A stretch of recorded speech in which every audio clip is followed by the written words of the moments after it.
This what you call point of reference, we have the understanding or the idea that this market is possibly inside a WXY correction.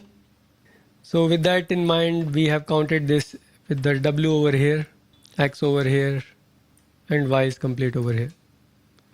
So now the idea remains quite simple here. We will at this point look to consider the fact that either this market has completed the correction to the downside and will now head straight off in the upward direction, or that this market has some more downside remaining. The idea is pretty simple. We will count another X possibility here, and then the market will then go possibly lower for the Z. Like that, from this point of reference, that is the ending point of wave Y, we have a possible flat in play. A flat structure, as you all know, is a 3 up, 3 down, and 5 up kind of structure. So what I would like to do is shift our point of reference over here. So here is the new point of reference. Okay.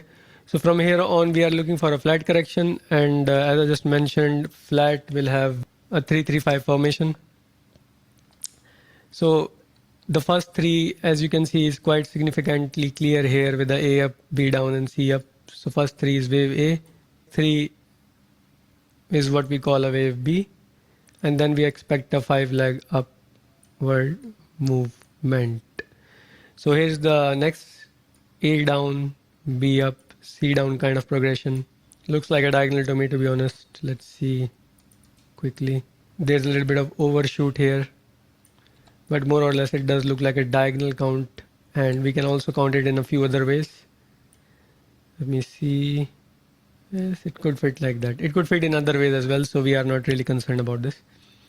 And here's the point of significance. The wave C will have 5 legs inside of it, which we can clearly say may have completed over here.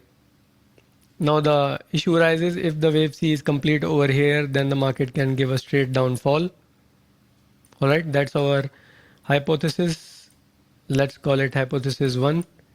Straight down move. We do not have any confirmation for it. And the another hypothesis is that wave C is probably still continuing, possibly as a diagonal structure like this.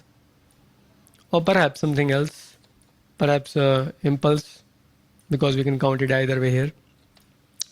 So hypothesis 2 is long. Here we do have a confirmation for longs.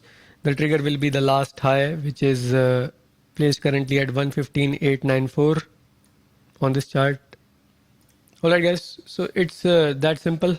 We are looking at these two possibilities. The upside count does have a clear outlook as to when we will activate it, specifically above the level of 115.894.